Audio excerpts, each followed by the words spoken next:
Well, I mean, Xoli, you can just imagine frustration all around for most of the families here, especially talking about the verification and identification of the deceased, as most family members right now do not even know, some of them rather, do not even know if their families are one of the deceased that have been pulled out of the rubble, or those that are still, the 19 that is still trapped underneath the rubble.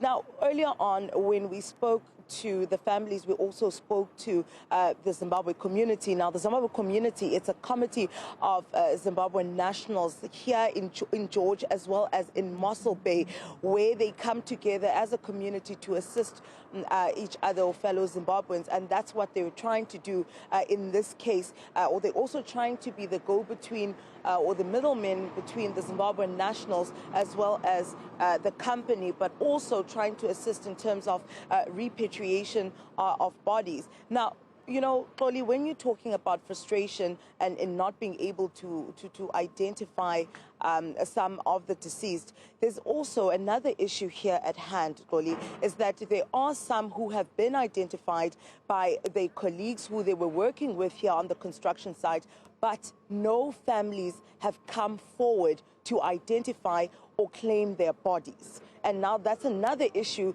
the officials have to deal with.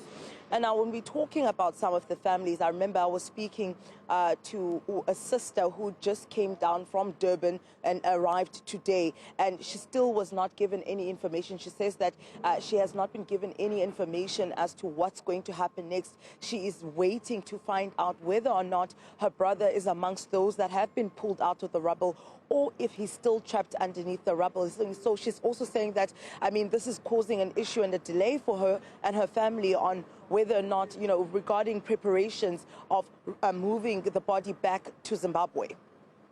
Talk to us, Sipha, about whether the families not coming forward to identify the bodies of possible loved ones, is that to do with them not knowing whether their loved ones were part of the construction workers who were working on this building, or does it have to do perhaps with an economic means of trying to get to George so that they are able to go to the mortuary and make that difficult task of identifying their loved ones?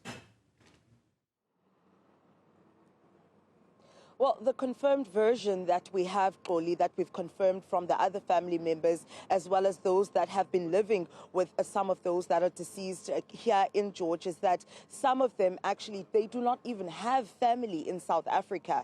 So there is, and those that, the people that they're living with currently in their communities, or even those that we're working with, they do not personally know each other from back home, but they know each other from George, and because they fellow countrymen, that's when they struck up a relationship and a friendship, and also because they're working on the same construction site. So that is one of the main issues here, is that some of the workers currently actually do not even have family in South Africa.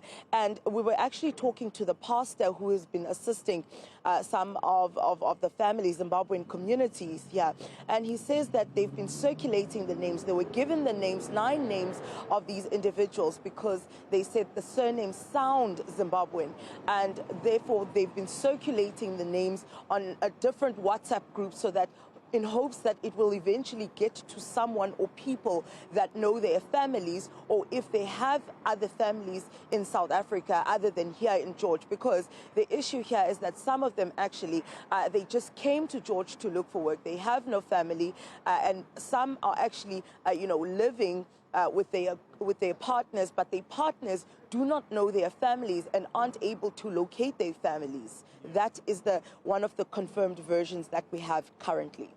Yeah. The sentiment, Sipha Kema, the sentiment from those that are aware that their loved ones are among those who have sadly passed away, what is the sentiment from those people?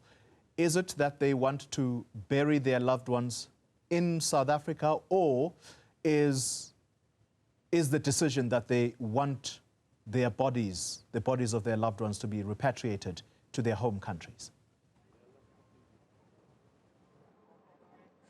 Well, of the families we spoke to, two of them have been able to confirm that their loved ones are those that have been identified and deceased and pulled out from the rubble, Oli. And what they're saying is that they cannot bury their family members here. They have to take them back home.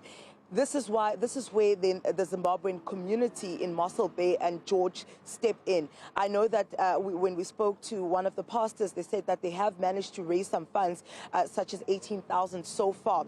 They said that if it had been, one person, one body, then they would have been able to assist immediately, because this is what they do within their community. But now it's two bodies, and also most likely going to get further confirmation of other Zimbabwean nationals who are deceased from the rubble. So they said so far they have managed to raise 18,000 to assist the families. So two of them have confirmed that actually it is their loved ones who are deceased. And what they're saying is that they have no means, Xoli. They have no means, but also saying that when we spoke to the sister, she said that their countries are not willing to assist them with repatriation or any form of legal assistance as well going forward with regards to this matter, more specific, especially with the company that was overlooking or overseeing the construction site and the development of this construction.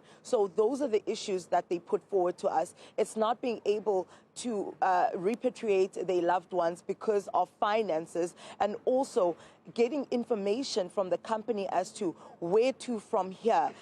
Where is the company, or when is the company going to step forward and assist them? She says that this company is, which is Layotal in this case, is talking to them through lawyers. And what they want to do is talk to, the owners or the directors of the company, so that they can find a way forward in terms of assisting them financially.